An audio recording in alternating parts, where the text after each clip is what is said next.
सच्चिदानन्दरूपाय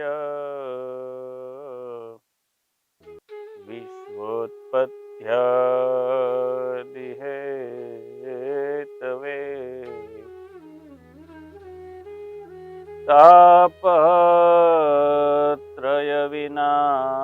तापत्रयविनाशाय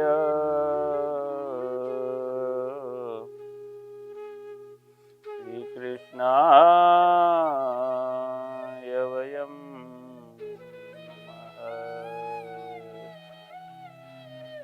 नारायणं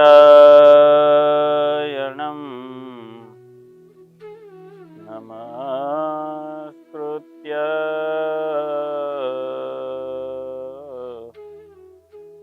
नरं चैव नरोत्तमम्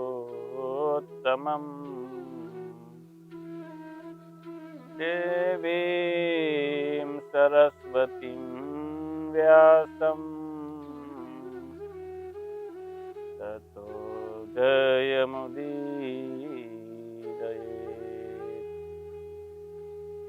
ॐ श्री स्वामिनारायणाय नमो नमः। श्री हरिकृष्णाय घनश्यामाय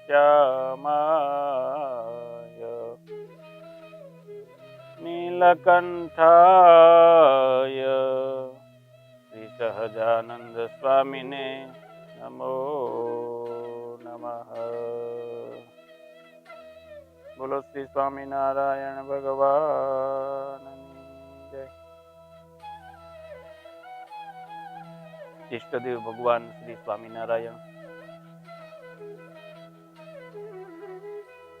श्री स्वामीनारायण गुरुकुल गांधीनगर सेक्टर 23 में श्री स्वामीनारायण सत्संग भवन में विराजमान श्री स्वामीनारायण भगवान ना बाळ स्वरूप घनश्याम महाराज, सर्वे संतो,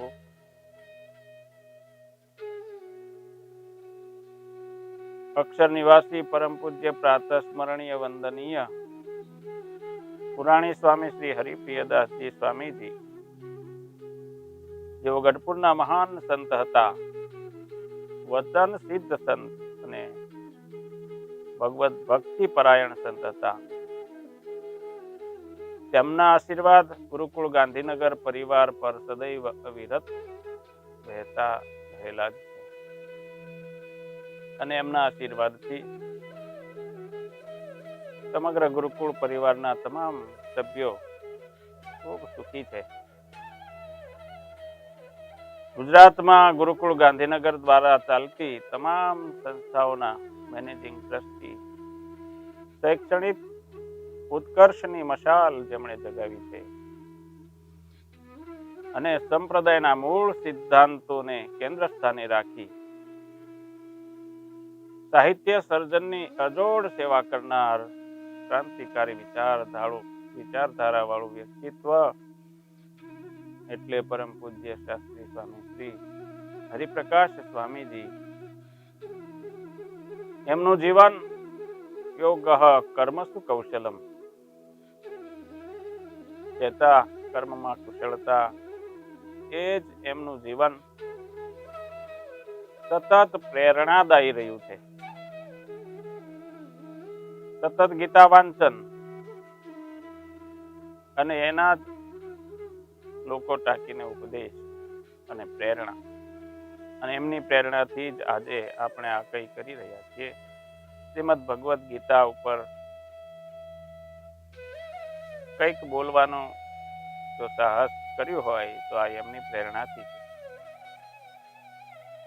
પરમ પૂજ્ય ગુરુવર્ય શાસ્ત્રી સ્વામી શ્રી જ્ઞાન પ્રકાશદાસજી સ્વામી સરળ સ્વભાવ નમન કુટિલાઈ, જથા જાપ લાભ સંતોષ સદાઈ। એમના જીવનમાં સરળ સ્વભાવ આપણને જોવા મળે, બિલકુલ કુટિલતા નહીં, સંપૂર્ણ જીવનથી સંતોષ। આ જ વસ્તુ આપણે સૌએ એમના જીવનમાંથી શીખવાની.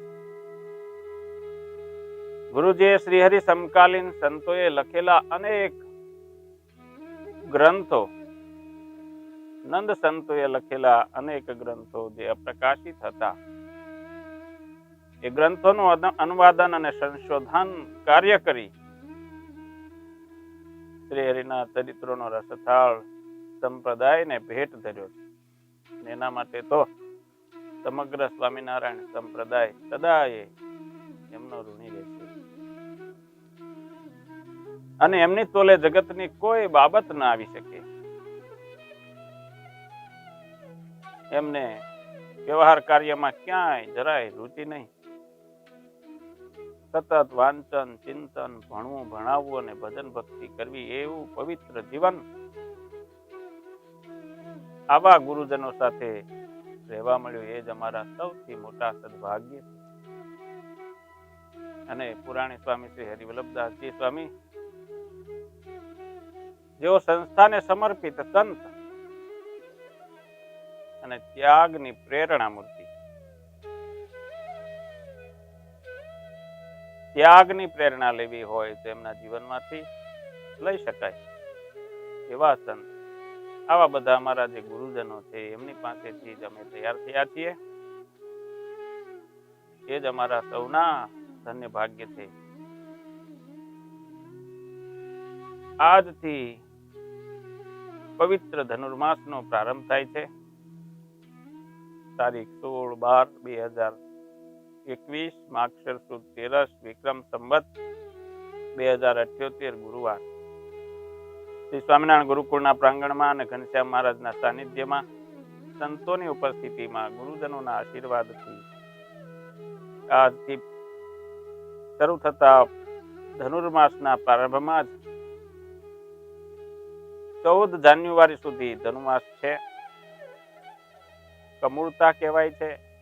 એટલે આ સમયગાળામાં સારા પ્રસંગો થતા નથી. જેમ કે જનોઈ હોય, મુંડન હોય, નવા ઘરમાં કઈ પ્રવેશ કરવાનો હોય, લગ્ન તિથિ હોય, મકાન, ઓફિસના ઉદ્ઘાટનો, શિલાન્યાસ આદિ જે કઈ માંગલિક પ્રસંગો કહેવાતા હોય, કાર્યો કહેવાતા હોય, એ બધા જ કાર્યો આ સમયમાં લોકો લગભગ નથી કરતા. કેમ કે આ સમયે સૂર્ય બૃહસ્પતિ રાશિ એટલે કે ધન રાશિમાં પ્રવેશ કરે છે. અને આ જ કારણથી આ દિવસોમાં શુભ કાર્ય કરવામાં નથી આવતું. આજથી સૂર્ય ધન રાશિમાં પ્રવેશ છે એટલે ધનુર્માસ જ્યોતિષ શાસ્ત્ર પ્રમાણે આ સમયગાળાને ધનુર્માસ કહેવાય છે. ધનુર્માસમાં લૌકિક કાર્યો માટે મનાય છે, પણ આધ્યાત્મિક કાર્યો માટે તો આ સુવર્ણ અવસર છે. કથા, કીર્તન, ભજન આદિ જે કઈ ધાર્મિક કાર્યો જે છે એને કરવાનો આ વિશેષ મહિમા છે. આ ધનુર્માસમાં આજથી અનેક મંદિરોમાં વિશેષ આયોજનો શરૂ થશે. કેક કથાઓ, કેક કીર્તનો, કેક ભજનો, આવા બધા વિશેષ આયોજનો આ ધનુર્માસ દરમિયાન લોકો કરતા હોય. આપણે પણ ધનુર્માસ દરમિયાન શ્રીમદ ભગવદ ગીતા જ્ઞાન સત્રનું આયોજન કર્યું છે. અને ભગવાન શ્રી હરિ પ્રેરણા કરશે તે પ્રમાણે યથાશક્તિ ગીતાજીનું અધ્યયન કરી આપની સમક્ષ રજૂ કરીશ. મારાથી કાંઈ પણ ભૂલ થાય તો નિરક્ષીરવત સુગ્ન શ્રોતાજનો મને માફ કરી ભૂલ સુધારી અને કથાનું શ્રવણ કરવા કરબદ્ધ સૌને પ્રાર્થના. કથાના પ્રારંભમાં વડીલો અને શાસ્ત્રોમાં વિશ્વાસ રાખવો, વડીલોનો અનુભવ અને શાસ્ત્રનો અનુભવ એ બંને જીવનમાં ખૂબ જ ઉપયોગી હોય. હંમેશા દરેકના જીવનમાં એવું હોય છે કે સમ ઉંમરના સાથીઓ હોય એમની વાતમાં વધારે વિશ્વાસ દરેક વ્યક્તિને આવતો હોય છે. વડીલોના અનુભવને આપણે ક્યારેક ગણતરીમાં નથી લેતા હોતા. એ ખરેખર આપણી ભૂલ હોય છે. વડીલો પાસે એમની ઉંમર જેટલો અનુભવ હોય અને કે જ્ઞાન કરતા જે અનુભવ છે ને એ ચડી જાય છે, વિશેષ હોય છે. એને જ એક લગતું સુંદર મજાનું એક દ્રષ્ટાંત છે. એને સાંભળ્યા પછી આપણે કથાની શરૂઆત કરીશું. એક દેશના પ્રેસિડેન્ટ હતા જે પ્રજાપ્રિય હતા. એમને ખૂબ મોટો બહોળો અનુભવ હતો. એના રાજ્યની અંદર ખૂબ જ લોકપ્રિય હતા. 85મો એમનો બર્થડે આવી રહ્યો હતો અને એના બર્થડે નિમિત્તે એના જન્મદિવસ આખો સંપૂર્ણ દેશ અતિ ઉત્સાહથી ઉજવી રહ્યો હતો. તો એ પ્રસંગે એક પત્રકાર એમને મળે છે અને એમને કેટલાક પ્રશ્ન કરે છે. એમને પ્રશ્ન પૂછવામાં આવે છે કે આપ અભ્યાસમાં પહેલો નંબર હતા, નોકરીમાં પણ ઉચ્ચ સ્થાને ઉચ્ચ હોદ્દા ઉપર હતા, વ્યવસાયમાં પણ તમે સફળ થયા અને રાજનીતિમાં પણ પ્રજા પ્રેમ તમને મળેલો છે, એમાં પણ તમે સફળ થયા છો. આપ આ તમારી સફળતાનું શ્રેય કોને આપવા માંગશો? આવો એક પ્રશ્ન એમને આ પ્રસંગે પૂછવામાં આવ્યો. ત્યારે એ વ્યક્તિ, સફળ વ્યક્તિ, પ્રેસિડેન્ટ જવાબ આપે છે કે હું આજે જે કંઈ પણ છું એ મારા માતા પિતાને કારણે છે. હું એમને આશ્રય આપી. એ પોતાના અનુભવની વાત કરે છે કે હું નાનો હતો, ટીનેજર હતો, ભણતો હતો ત્યારે ખૂબ જ તોફાની હતો. નાની વારની વાતોમાં લોકો જોડે સંબંધ તોડી નાખતો, કોઈનું માનતો નહીં.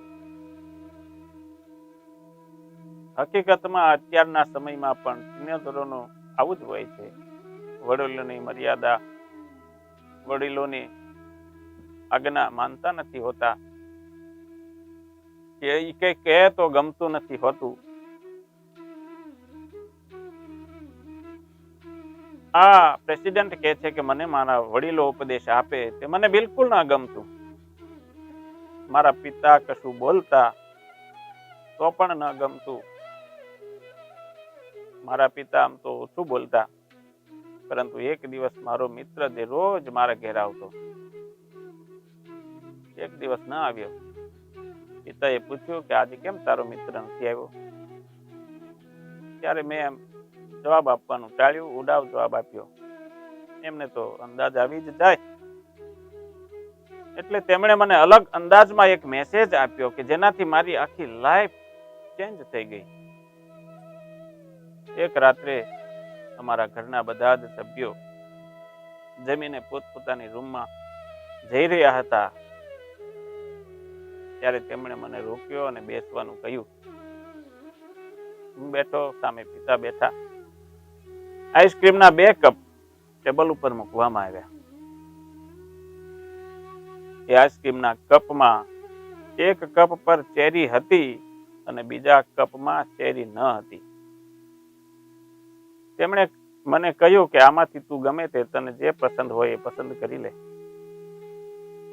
ત્યારે મેં ચેરી વાળો કપ જે હતો એ પસંદ કર્યો અને ચેરી ખાવા લાગ્યો. અને પિતાજીએ ચેરી વગરનો કપ લઈ ચમચીથી આઈસ્ક્રીમની અંદર છુપાયેલી જે 2 ચેરી હતી એ કાઢી.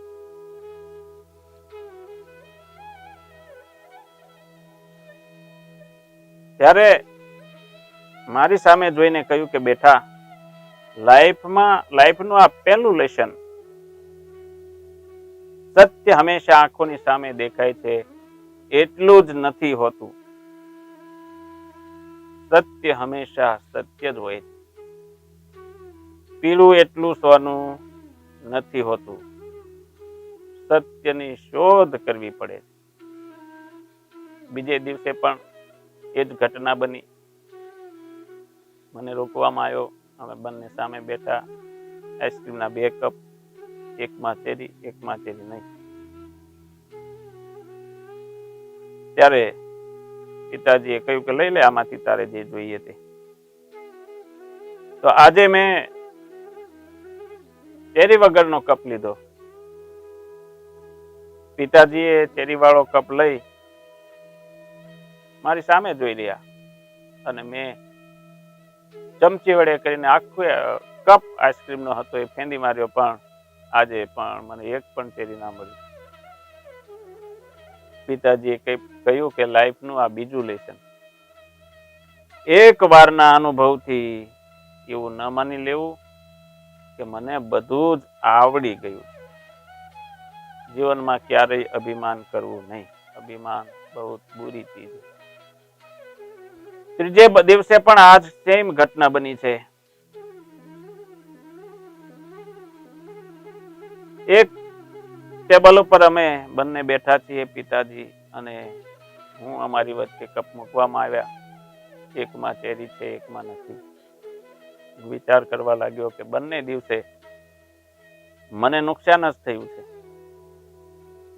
એટલે મેં પિતાજીને કહ્યું કે આજે આપ જ નક્કી કરો કે મારે કયો કપ લેવો જોઈએ. પિતાજીએ ચેરી વાળો કપ ઉપાડ્યો અને મને ચેરી વગરનો કપ હતો એ આપ્યો. તો એ કપમાંથી 3 ચેરી નીકળી. અને ત્યારે પિતાજીએ કહ્યું કે આજે તે સાચો નિર્ણય કર્યો. આજે તે તારા પિતા પર વિશ્વાસ રાખ્યો છે, એટલે આજે તને લાભ થયો. હંમેશા વિશ્વાસ રાખો કે માતા, પિતા, ગુરુ, શાસ્ત્ર અને સંત જે કંઈ કહે છે તે આપણા હિતની જ વાત કરતા હોય છે.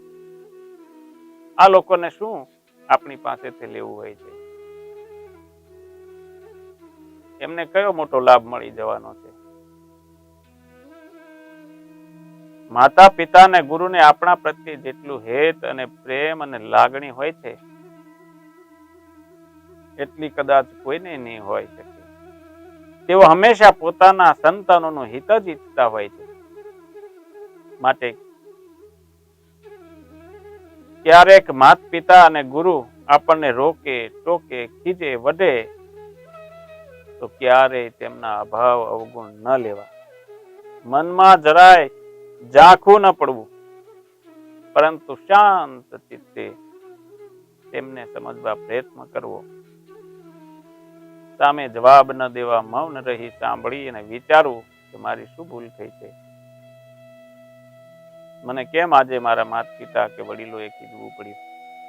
આ વિચાર હંમેશા દરેક વ્યક્તિને આવે તો જીવનમાં એ લોકો અવશ્ય સફળ થશે અને ખૂબ આગળ વધશે અને મોટી પદવીને પામશે. પ્રેસિડેન્ટ કહે છે કે 3 પ્રિન્સિપલ એ દિવસથી મેં જીવનમાં નક્કી કર્યા, અપનાવ્યા. એ જ મારી સફળતાનું રહસ્ય. એ 3 પ્રિન્સિપલોમાં એક છે જે આંખોની સામે દેખાય છે, એ જ સત્ય છે, એ આવશ્યક નથી. બીજો પ્રિન્સિપલ છે, એક અનુભવથી એવું કદી ન માની લેવું કે આ આમ જ થાય.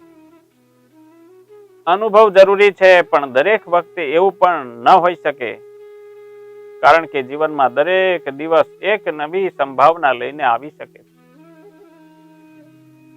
ત્રીજો પ્રિન્સિપલ છે, વડીલોનો આદર કરો. માત, પિતા, ગુરુ, સંત અને શાસ્ત્રમાં વિશ્વાસ રાખવો. એનાથી જ આપણે આગળ વધીએ છીએ. શાસ્ત્રમાં પણ અનેક વર્ષોના અનુભવો હોય છે. 1-2 દિવસના અનુભવ નથી હોતા. શાસ્ત્ર રચયિતાઓના જ્ઞાનની સાથે સાથે અનેક લોકોના જીવનોના અનુભવ એમાં ટાંકેલા હોય છે. માટે શાસ્ત્રમાં વિશ્વાસ રાખીને જે શાસ્ત્ર શ્રવણ કરે છે તો એમને બહુ જ લાભ થાય છે. એનું જીવન બહુ જ ઉન્નત બને છે. આત્મા બળવાન બને છે. માટે શાસ્ત્ર શ્રવણ અવશ્ય કરવું જોઈએ. જીવનમાં દિવસમાં 1 કલાક, અડધો કલાક, જે બી સમય મળે કથા શ્રવણ અવશ્ય કરવું જોઈએ. એનાથી આત્માની ઉન્નતિ થાય છે, સમજણમાં વિકાસ થાય છે. આજના જમાનામાં ભણેલા ગણેલા યુવાનો કોઈને પણ ગણતા નથી. એમણે એ સમજવું ખૂબ જ જરૂરી છે કે તમે જે કંઈ પણ છો તેમાં અનેક લોકોનો રોલ છે. વિશ્વાસ રાખો, શ્રીમદ ભગવદ ગીતા ભારતીય સંસ્કૃતિનો પ્રાણ છે. એમાં જે જ્ઞાન આપ્યું છે એ આપણા જીવન માટે અમૂલ્ય અમૃત સમાન છે.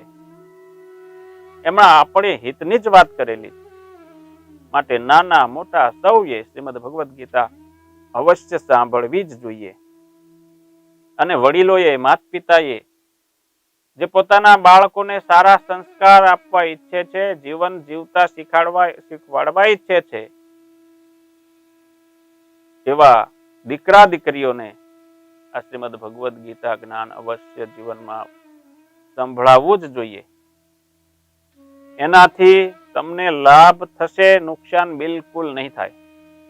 આ શાસ્ત્રોની અને આપણા ઋષિ મુનિઓની ગેરંટી. ભગવાન શ્રી સ્વામિનારાયણ પણ શિક્ષાપત્રી શ્લોક નંબર 94 શાસ્ત્રની વાત કરી છે. સત્શાસ્ત્રની ભણવા અને ભણાવવાની વાત કરી છે, કથા કરવાની આજ્ઞા આપી છે. એમાં શ્રીમદ ભગવદ્ ગીતાનું નામ સામેલ તથા શ્રીમદ ભગવદ્ ગીતા નીતિશ્ચ વિદુરોદિતા શ્રી વાસુદેવ મહાત્મ્યમ સ્કંદ વૈષ્ણવ ખંડગમ. શિક્ષાપત્રી શ્લોક નંબર 100 પણ શ્રીમદ ભગવદ્ ગીતાને સ્વામિનારાયણ ભગવાને પોતાનો અધ્યાત્મ શાસ્ત્રનો દરજ્જો આપ્યો છે. અને શ્રી સ્વામિનારાયણ ભગવાને સ્વામિનારાયણ સંપ્રદાયના દરેક સંતો ભક્તોને શ્રીમદ ભગવદ્ ગીતા શાસ્ત્રની કથા કરવાની આજ્ઞા આપી છે અને કથા સાંભળવાની પણ આજ્ઞા આપેલી છે. યુટ્યુબ ચેનલના માધ્યમથી પૃથ્વીના કોઈ પણ ખૂણે બેઠેલો વ્યક્તિ આ શ્રીમદ ભગવદ્ ગીતા કથામૃતનો લાભ સરળતાથી લઈ શકે છે. શ્રીમદ ભગવદ્ ગીતા શાસ્ત્ર ભારતીય સંસ્કૃતિનું મૂળભૂત સાહિત્ય છે કે મૂળભૂત ગ્રંથ કયો, એ આ ગ્રંથ છે. અને ભારતીય સંસ્કૃતિનો પ્રાણ છે ગીતા. શ્રીમદ ભગવદ્ ગીતાના અધ્યાય 18 છે, 700 શ્લોક છે.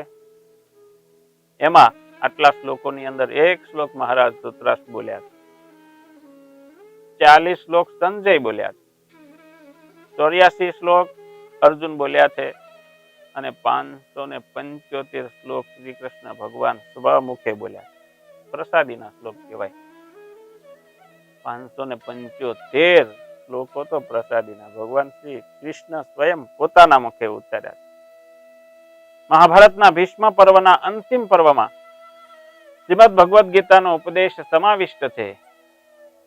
એમાં કહેવામાં આવ્યું છે કે સર્વોપનિષદો ગાવો દોગ્ધા ગોપાલ નંદનઃ પાર્થો વત્સ સુધીર ભોક્તા દુગ્ધમ ગીતા અમૃતમ મહત.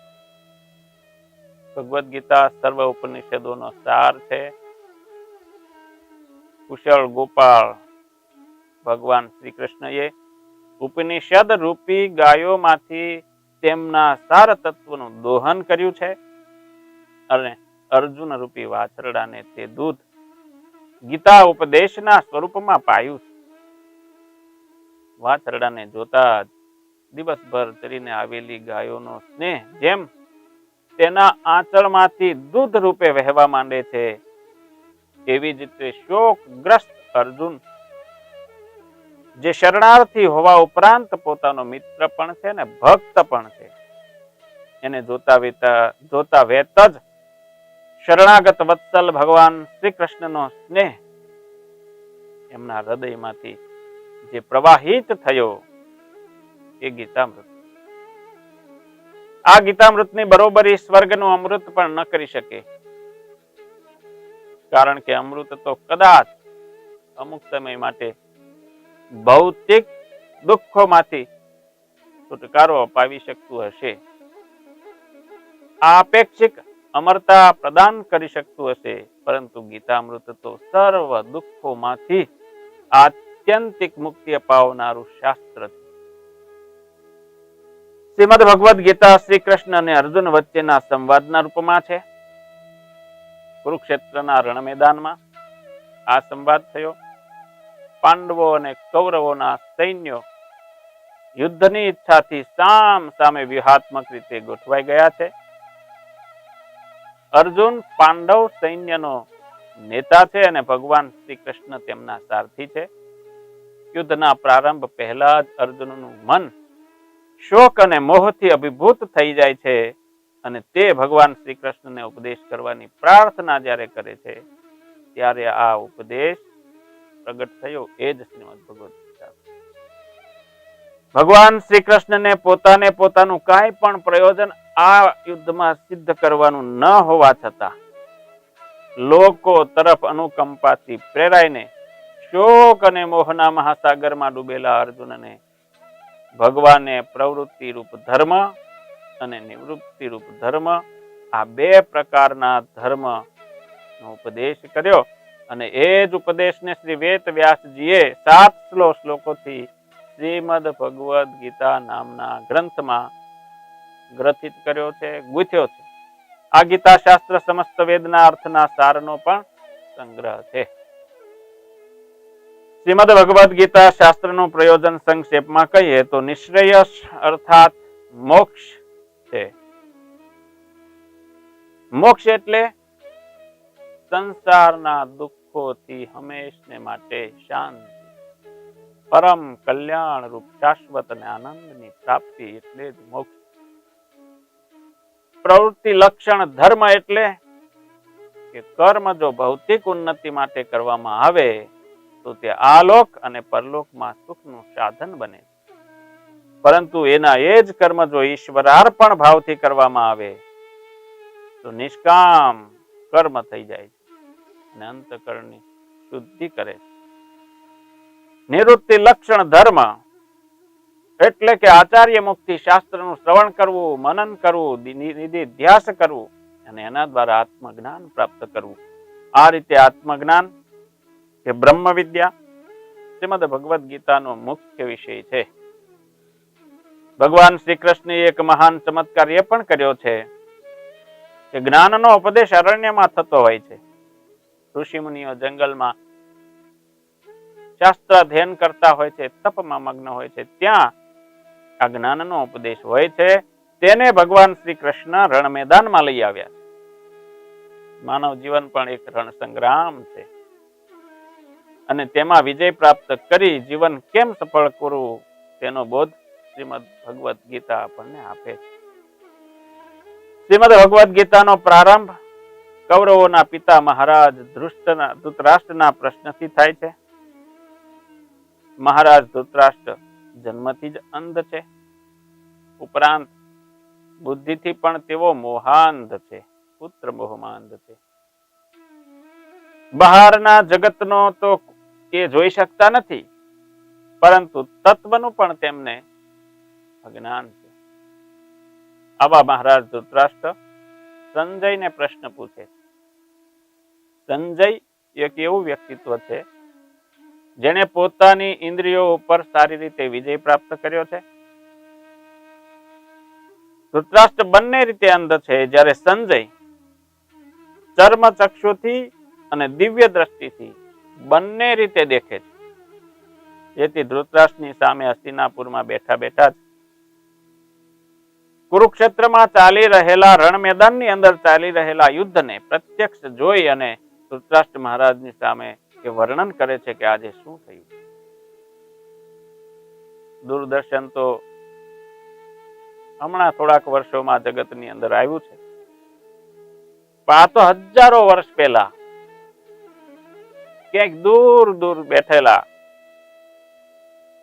અને દૂર ક્ષેત્રની અંદર ચાલી રહેલા યુદ્ધને પ્રત્યક્ષ નિહાળી અને વર્ણન કરવું આ દૂરદર્શન છે.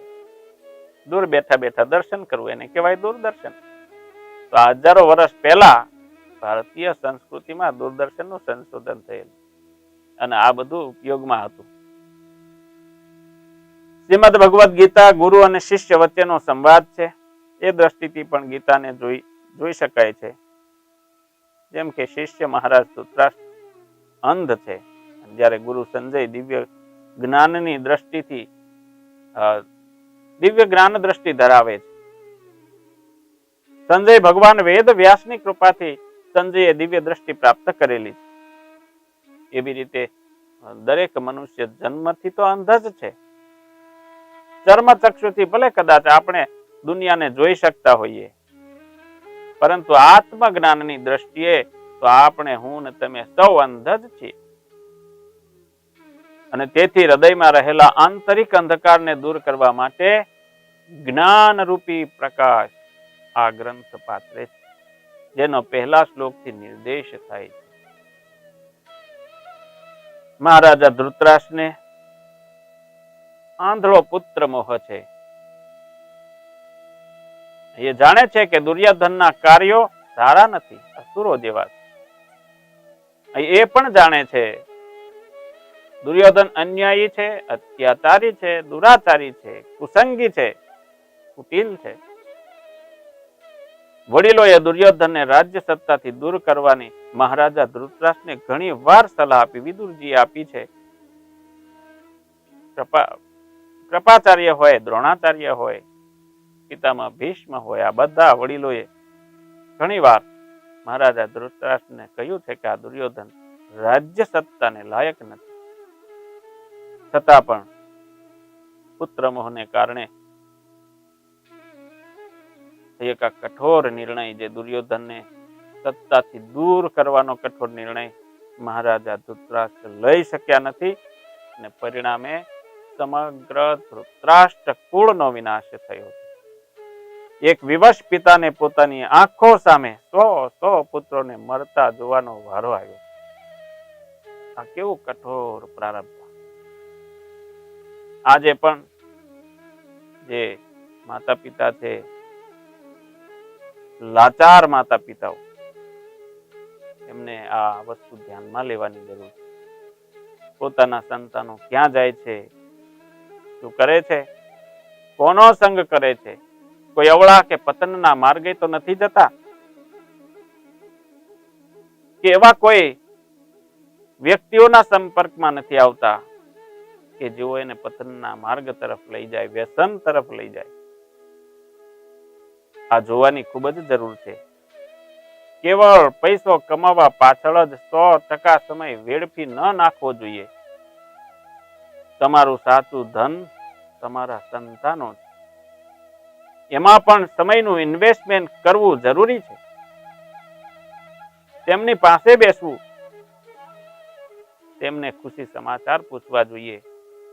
જરૂરી નથી કે તેમની તમામ માંગણીઓની પૂર્તિ તમે કરતા જ રહો, પણ જે યોગ્ય હોય એ કરવું જોઈએ. સંતાનોને સમય આપવો એ પણ અતિ જરૂરી છે. એમની અનુકૂળ માગણી હોય એને પૂરી પણ કરો, અને પ્રતિકૂળ માગણી હોય એને નકારો પણ ખરા. બચપણથી જ બાળકોની આદતો છે એ બગડવી ન જોઈએ. ઘરમાં મર્યાદાનું વાતાવરણ પણ બનવું જોઈએ. ટાઈમસર સૂવું, ટાઈમસર ઉઠવું. ઘરમાં પણ એક શેડ્યુલ હોવું જોઈએ. માતા પિતા, વડીલો, ભાઈ બહેન, આ બધાની મર્યાદાઓ, આ બધું બાળકને શીખવવું ખૂબ જરૂરી છે. ટીવી, મોબાઈલ એનો ઉપયોગ કરો, સદુપયોગ કરો. બાળકોને એ પણ મર્યાદા શીખવો, એ ઉપયોગ કરવાની ટ્રેનિંગ પણ આપો, કે જેનાથી તમારું બાળક ટીવીના માધ્યમથી હોય, મોબાઈલના માધ્યમથી હોય, ઇન્ટરનેટના માધ્યમથી હોય, એમનું જીવન બરબાદ ન થાય. દરેક માતા પિતાઓને ખાસ સાવચેતી રાખવાની છે, સાવચેતી રાખવાની જરૂર છે. તમે જો અત્યારે તમારા સંતાનો સાચવશો તો ભવિષ્યમાં તમારા સંતાનો તમને સાચવશે. વધારે પડતા લાડ બાળકો માટે લાંબા ગાળે અહિતકારી સાબિત થાય છે. માટે બધાએ ધ્યાન રાખવું જરૂરી છે. ભૌતિક સંપત્તિ કે સમૃદ્ધિ બાળકોને પૂર્ણતાની અનુભૂતિ નહીં કરાવી શકે. પૈસો હશે અઢળક, ગાડીઓ હશે મોંઘી મોંઘી, બધું જ હશે, પણ જો સંસ્કાર નહીં હોય તો જીવન બરબાદ થતા વાર નહીં લાગે. અર્જુનના સારા નસીબ તો એ હતા કે ભગવાન શ્રી કૃષ્ણ એમની સાથે હતા, અને ભગવાનમાં અર્જુનને ગુરુ બુદ્ધિ પણ જન્મી હતી. હું અલ્પ છું, હું અપૂર્ણ છું, હું અસહાય છું, પણ ભગવાન પૂર્ણ છે. ભગવાન મને સહાય કરી શકશે. આવી સમજણથી પ્રેરાઈને અર્જુને ભગવાનનું શરણ સ્વીકાર્યું હતું. શોકમાંથી પોતાને મુક્ત કરવા માટે અર્જુને ભગવાન શ્રી કૃષ્ણને પ્રાર્થના કરી હતી. અર્જુન ભગવાન શ્રી કૃષ્ણને શરણે જઈને ભગવાન શ્રી કૃષ્ણએ કહ્યું એમ એણે કર્યું છે. કરીશે વચનમ તવ. અર્જુન બોલ્યો છે ભગવાન શ્રી કૃષ્ણ પાસે, હે ભગવાન, હું તમારું વચન તમે જે કહેશો એમ હું કરીશ. એના માટે પછી એટલા માટે જ અર્જુનનો વિજય થયો. આજે આપણે તેની કથા કહીએ છીએ અને સાંભળીએ છીએ. તમારે માતા પિતાઓએ સંતાનોના કલ્યાણ માટે કૃષ્ણની ભૂમિકા ભજવવાની. એમને ભગવાન શ્રી કૃષ્ણનું માર્ગદર્શન શ્રીમદ ભગવદ ગીતા જ્ઞાન સત્રનું શ્રવણ કરાવવાનું. એ જો કરી શક્યા, એને કથા સંભળાવી, એને જ્ઞાન માર્ગ આપ્યો, એ બાળકોનું જીવન ધન્ય થઈ જશે. માતા પિતાની જવાબદારી છે કે બાળકોનું જીવન દિવ્ય બનાવે. સાંસારિક ભોગો તો નાશવંત છે, એ તમે નહીં આપો ને તો જાતે પણ કમાઈને એ સુખિયા થઈ શકશે, ધન કમાઈ શકશે, ગાડીઓ પણ લાવી શકશે. પરંતુ જો એ સંસ્કાર આપ્યા છે ને તો આ બધું જ સુખરૂપ થશે. એટલા માટે જ આપણે શ્રીમદ ભગવદ ગીતા જ્ઞાન સત્રનું આયોજન કર્યું છે. આ ગીતા જ્ઞાન સત્રના માધ્યમથી આપણે આપણું જીવન દિવ્ય બનાવીએ. ગયા વર્ષે 9 અધ્યાય સુધીની કથા આપણે સાંભળી હતી. આ વર્ષે 10મા અધ્યાયથી જ્ઞાન સત્રનો પ્રારંભ કરીશું. રોજ સવારે 6:15 થી 7 વાગ્યા સુધી સ્વામિનારાયણ સત્સંગ ભવનમાં ભગવાન શ્રી ઘનશ્યામ મહારાજની સન્મુખ કથા શ્રવણ કરીશું. અને ઓનલાઈનના માધ્યમથી, યુટ્યુબના માધ્યમથી, ગુરુકુળ ગાંધીનગર યુટ્યુબ ચેનલના માધ્યમથી રોજ સાંજે 9 વાગે 8 કલાકે લાઈવ પ્રસારણ યુટ્યુબ ચેનલ ઉપર કરવામાં આવશે.